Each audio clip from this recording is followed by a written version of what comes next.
No, you're fine. Go ahead. Yeah. Okay, so this is yarrow when it's in the small stage. The leaves are kind of feathery, and so they're really good for wounds. It will stop bleeding. So, like on the battlefield, they just take a bunch of yarrow and shove it in the wound. Yeah. Wow. So this is really good for any kind of salves that you're gonna do for healing. Okay. Actual wounds. So at this size, could I take it and dry it out, or how does that work? Yeah, and then there's when it's grown. So that's what I'm. Okay, go. So this is mullein. In the first year, it's got the fuzzy leaves like nature's toilet paper. Mullein is really good for your lungs. So if you take this and dry it, then you can put it into a tea for it helps get the phlegm out. Okay. This is the first year. It's just a rosette type of thing.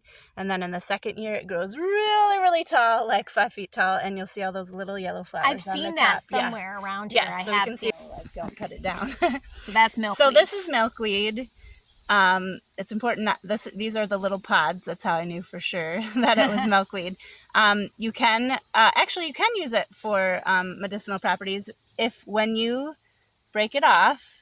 It has that milky substance in there. Oh, and neat. This is good for like warts. Really? So if you had a wart, you put it right on top. It makes like a sticky substance on the outside, so it kind of blocks the wart up. Wow. So you see that's why it's called milkweed, because it looks like milk when it's running out like that. That is so neat. And you also want to just leave these because that's where monarch butterflies lay they'll lay their eggs on the underside of the leaves, and then that's where the caterpillars will make their cocoons. Very cool. All right.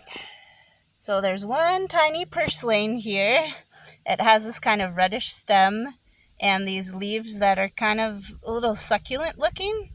It's got tons of vitamins and minerals in it. You can just eat it and put it in your salad. Mm-hmm.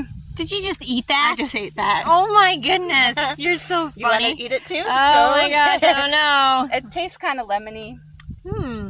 That is, yeah. It's like I'm eating grass. Usually they're a lot bigger though. Okay. So, this is a tiny little purslane. There's another one right there. Okay. So here's red clover. You can see it's got the 3 leaves on the clover, and then the red flower. You can also eat this flower too. What? Yes. No. Yes, you can. So, oh my God. Clover is very edible. I mean, you watch the animals to see Yeah. what's good to eat. Yeah. Put it on your salad. Oh, wow. So this is the first plant that got me into all this. This is plantain. This is a broadleaf kind of plantain. It's very good for any kind of inflammation. So like insect bites, any kind of redness. You can make a plantain salve out of this. With the leaves? With the leaves. Okay. You dry the leaves or you can put them right into oil, but usually I dry them a little bit so it doesn't mold. Okay. You can tell that it's plantain in this stage because it gets this long, tall thing here. Okay. You can eat these when they're smaller, but they're kind of like a laxative effect. Oh, yeah. the seed part. Okay. You can also technically eat these leaves. I don't really like the taste of them. So this is the broadleaf plantain. It's got that nice big leaf. So if you get like a mosquito bite, you just pick one. The medicinal part is the green goo inside of it. So you got to kind of chew it up a little bit. Here she is eating it again. Just chewing. Just chewing. Don't eat it.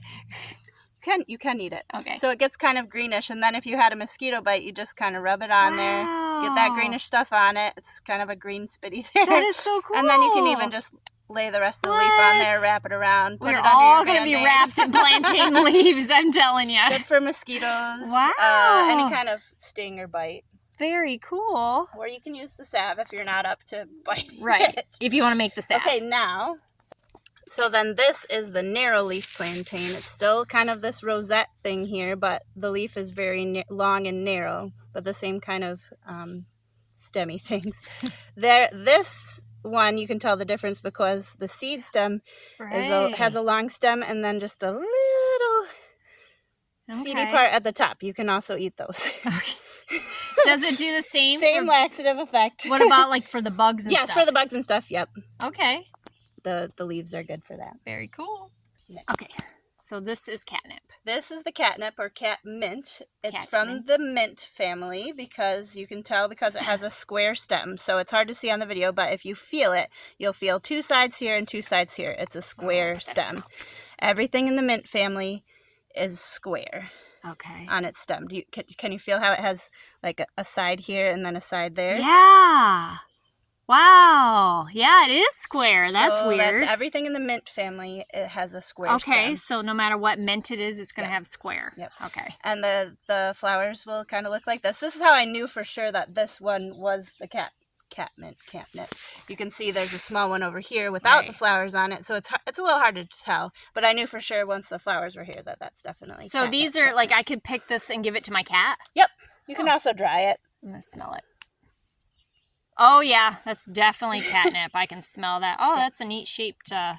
Almost looks like a heart. Mm-hmm. I'm gonna have to come out here and harvest some of these. Yep. Very cool. Very awesome. Now, do you know of any other things that we could use catnip for besides our cats? I think some people drink like catnip tea, but I am not familiar with the medicinal qualities of it. Besides that, the cats I know there's like it. well.